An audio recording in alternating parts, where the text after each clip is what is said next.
On today's episode, I am going to talk about 4 stocks that I believe are better investments than the overall market for me. And the way I chose these 4 stocks is I looked at a lot of fundamentals, from the business they're hitting to the type of growth they're expected to see, to something as their balance sheet and their valuation and stock price. So like probably many of my viewers, I put money into my account on a weekly basis. And every week, I'm trying to find new investments. Sometimes it could be a new investment or just an increase in old investment just to increase my overall position size. And these are investments that I believe will be better than the overall market. So I ended up choosing these 4 stocks today. And the way this episode is going to be broken down is, first, we're going to do a quick introduction of each stock. We're going to do a quick revenue breakdown to see what markets they're hitting. Then we're going to take a look at their growth and balance sheet to see what kind of future are they seeing, and do they have strong enough cash right now to be able to survive during bad times. At the end of each stock, I'm going to give my thoughts on reasons why I like them and reasons why I don't like them. It's always good to try to see both sides of every investment, both the good and the bad. Like always, if you're new to my channel, if you're a long-term investor, if you like to learn about growth stocks, make sure to hit that subscribe button. To all my returning viewers, thank you so much for the support. It truly means a lot. Like always, if you want to get in contact with me, YouTube comments, Twitter, you can find me on Twitch live streaming Sundays at 8:30. You can also find me on my Discord channel, which is free to anybody that wants to join, and at JoseNajarro.com. But remember, everything I say here is just my opinions. I am by no means a professional, so none of this should be taken as advice. Now that we got that out the way, let's get started.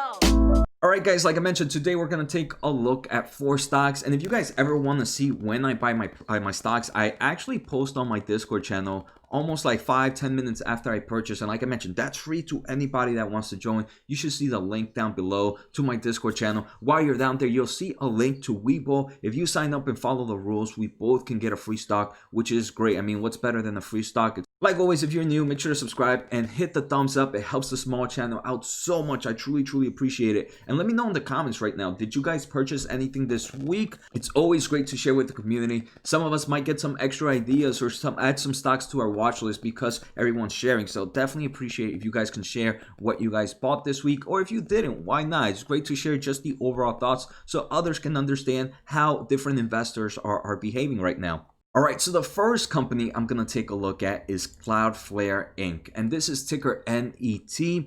This Cloudflare is both cybersecurity and a CDN company where they provide both those services. So year to date, net at the moment has given investors about 242% to investors in returns year to date. That is amazing. Right now it's sitting at $58.29 with a market cap of $17.82 billion.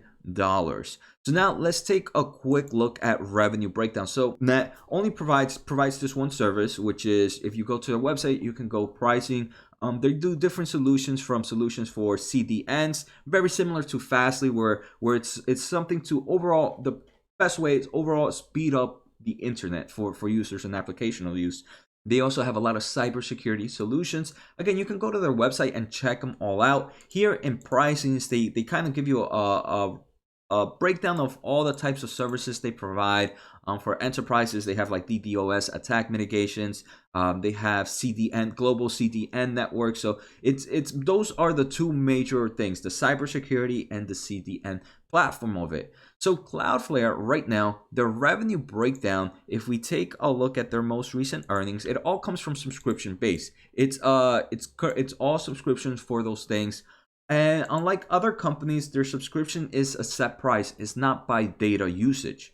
So Cloudflare on the most recent earnings did $99.72 million. So it's a very small company, but that's up 47.9% compared to same time last year. Right now, Cloudflare is not profitable. And let me zoom in for you guys so you guys can see better, right? We can see that revenue growth of almost 50%. That's insane. You don't see many companies doing that right now.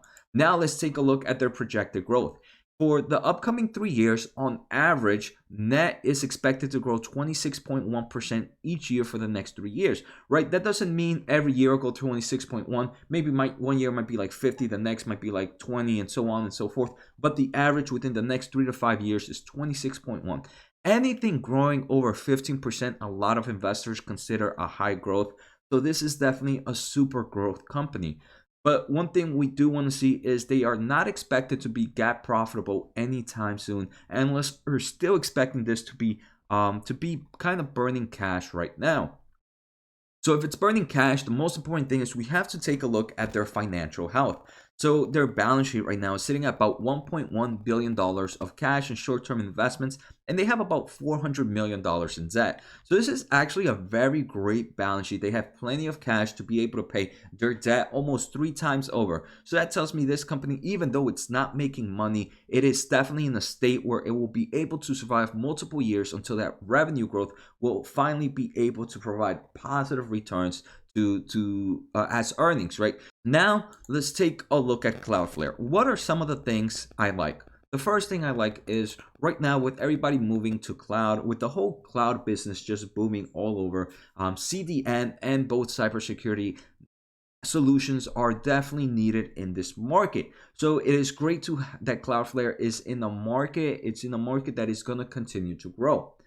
We're seeing that with that strong growth. We saw that huge growth in revenue and that huge growth in estimated revenue for the upcoming years. We also saw that great balance sheet. What are some of the things I don't like about Cloudflare? The first thing is that market is booming and there are a lot of competitors in here. One of the competitor, I've done a video on multiple competitors, but one of their main competitors right now would have to be Fastly. So there's a lot of competitors out there, and maybe one other thing is with everybody working from home, it has accelerated the valuations on some of these stocks. So some of these stocks valuations are a little bit intense.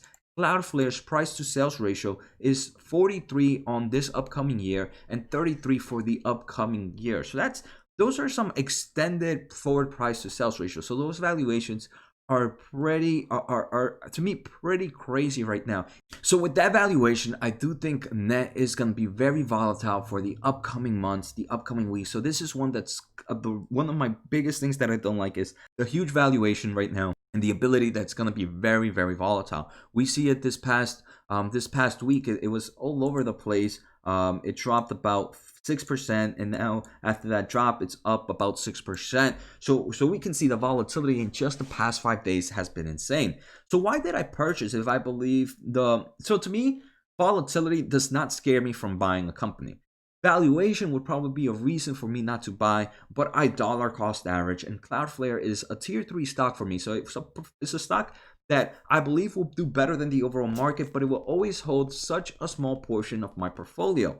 So with any stock, I don't mind dollar cost averaging. Sometimes I might pick up high, sometimes I might pick up low. Unfortunately, one does not know when the low is, and that's why dollar cost averaging works. So right now, I ended up purchasing some Cloudflare and just increasing my overall size. The second company I purchased is MasterCard, ticker MA. A lot of people probably know this. Year to date, this has returned about 11.87% to investors, close to 12%. This one's a lot bigger than any other company we're going to see yet today. Has a market cap of $340 billion. Most of us know MasterCard, right? But let's take a look at their revenue breakdown. So their revenue is pretty much comes from fees. Total net revenues on this most recent earnings was $4.1 billion. Excuse me, it was $3.3 billion. It was down almost 20% compared to the same time last year. And right now, due to the whole COVID situation, a lot of people are purchasing less stuff, traveling less. So the way MasterCard makes most of its revenue is through fees of when their card is used. And it's not fees usually to the consumer, it's most likely fees on the other side. With a lot of businesses closed during this time of earnings, obviously it was expected revenue to decrease. So we did see a decrease of about 20%. Right now, I do believe MasterCards and Visa are pretty good to hold in a portfolio if you want to have kind of that fintech, but more in that one that already has a huge portion of the market. So MasterCard right now, future growth is expected to be 14.5% annually on average for the next 3 to 5 years. That, like I mentioned, anything growing over 15% is considered a nice grower. So 14.5 is almost there. So I can definitely consider MasterCard a growth stock with those type of numbers. Now, one thing about MasterCard, unlike Cloudflare, net, this one is profitable and is expected to grow its profits as its earnings continue to grow. MasterCards, let's take a look at that financial health. Their financial health looks pretty amazing as well. They have about $11.5 billion of cash and cash equivalents and $11.7 billion of debt. Because MasterCard does make money, I'm not as strict on their balance sheet. They almost have a 1-to-1 ratio of cash to debt, and that to me is very strong for a company that is profitable at the moment. So MasterCard's balance sheet is pretty great. Right now, though, a lot of due to forward PE ratios seem to be pretty extended for these companies. And look, forward price to sales ratio are as high as 20%. So this is crazy. Just the overall market seems to be crazily valued right now. Does that mean it's a bad time to invest? Unfortunately, no one knows. And I'm not here to time the market. So for that, I dollar cost average. Every week I put money into the market. Some weeks I might buy high, some weeks I might buy low. But imagine MasterCard, a company that's a huge company right now, 340 billion, has a forward price to sales ratio of 21. And then you have Cloudflare, a smaller company that's growing a lot faster, have a forward price to sales ratio of 33. So when you take a look at valuations like that, you can kind of understand why these valuations are bumped up, right? I'm not saying these valuations are right. Right, I'm not saying it's perfect. It's the right thing to see valuations these high. But when you see MasterCard, a company not growing as fast as Cloudflare, still have a forward price to sales ratio of 20, it just shows you how the overall market is right now. But like I said, I don't know when the market is gonna crash, if those valuations will come back down, and if the market crashes, is it gonna be is it just going to be a saturated market where it's not going to go up or down, or is it going to be a market that's going to dip down? So there's so many ways a market crash can happen, so many unknowns that for me, I'm going to continue dollar cost average. So what are the things I like about MasterCard? MasterCard, huge name right now. Everybody uses them. Revenue increasing. Earnings are also positive, and they are increasing over time. What are something MasterCard's year-to-date returns are only 11%, so it might not be overextended like some of these other companies right now that we're seeing. But what are some things I don't like about MasterCard? For me, the biggest thing I don't like about MasterCard is, again, these valuations. And I think this is just the overall thing. This is going to be a global thing that I won't like with many of them. It's just these forward price to sales ratio and these forward PE ratios are a bit insane right now. But like I mentioned, I'm not here to time it, so I continue with my plan of dollar cost averaging. So the third company we're going to take a look at is Cloudera, and this is ticker CLDR. This is a software company that provides software platform for data engineering. So this is a data analytics clouding company. So right now, this is sitting at $10.71. It has a market cap of $3.3 billion, so it's a very small company compared to the other ones we've seen. Year-to-date returns are negative. Actually, year-to-date returns are negative 7.6%, negative 7.7%. So we can see it's definitely it's a lot of people are gonna be like, "Whoa, it's a software company, it's a cloudy company. Why isn't it overextended like everyone else?" We're gonna take a look at that in a moment. So right now, Cloudera only has their revenue breakdown is only shown as one thing, as just their main solution, which was their data analytics platform. Total revenue this most recent quarter was 214 million, and this was an increase of only 9% compared to the same time last year. So we can see this is not a huge growth like those other ones that we're seeing, those other clouding companies, those other SaaS companies that we're seeing out there. But right now we can see they are improving a lot. They now are available in big marketplaces like AWS, which is Amazon's clouding platform. Their annual recurring revenue increased 12% compared to the same time last year. So we can see this is, even though it's not a huge growth company, is still growing at some decent levels. All right, so Cloudera is expected to grow 8.6% on average for the upcoming years. This is a little bit slow. It's not I wouldn't consider this a growth company right now, but the overall market that they're in is pretty great in my opinion. If we take a look at GAAP earnings per share, right now Cloudera is not profitable when we take a look at GAAP earnings per share. But let's take a look at their balance sheet. So great thing about Cloudera, CLDR, the ticker, if I didn't mention this, they have $431 million of cash, and they have no debt at the moment whatsoever. So this is a very, very strong balance sheet. If we take a look at their valuations, their forward price to sales ratio is 3.57 for the upcoming years. This is one to be expected, one because they are they're not growing as fast compared to the other ones, and their margins are probably not as high to compete with all the other SaaS companies that we're seeing. But still, 3.57 is a bit low right now. Their forward PE ratio, and I did mention that they're not profitable right now, but these forward PE ratios are on non-GAAP basis. And when I look at forward PE ratio, I look at non-GAAP basis. Their forward PE ratios for Jan 2022 is 23.97. This is actually not a bad valuation when I look at that forward PE ratio. So what are some of the things I don't like about Cloudera? Again, they are in the market. The data analytics market is one that is, I feel there are a nice amount of competition right now in this market. Another thing I don't like about Cloudera is it's not profitable in GAAP earnings, and they are a slow grower. What are some things I do like? That huge balance sheet, I believe, is pretty amazing. Because it is not a huge grower like all the other ones, their valuation are pretty good compared to the overall market. And because they're not growing as fast as everything else, they've been kind of like coasting on, they've been off the radar. So a lot of investors have not just bought this company, but I believe valuations, the overall market that it's in, are going to continue to grow. So Cloudera definitely made the list this week.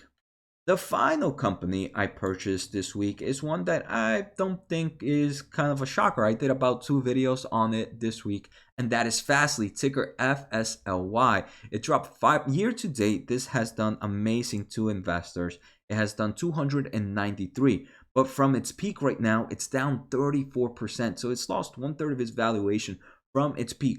Right now, it's sitting at a market cap of $8.9 billion.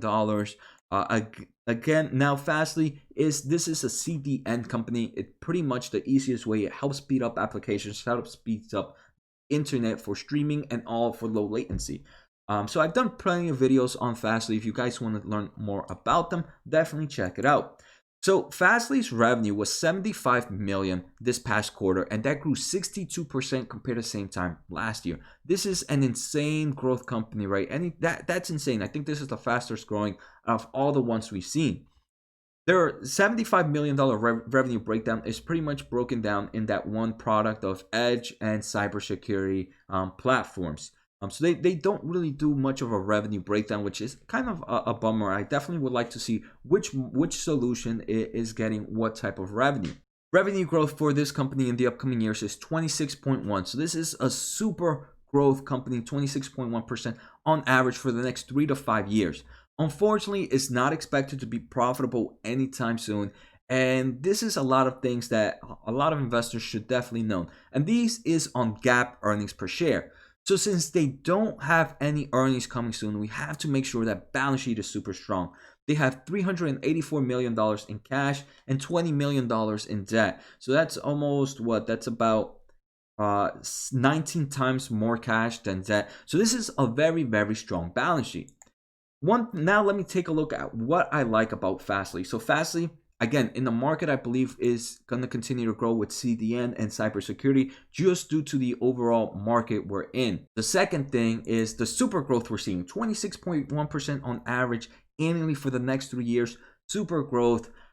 What are some of the things I don't, and the strong balance sheet, right? Very, very strong balance sheets.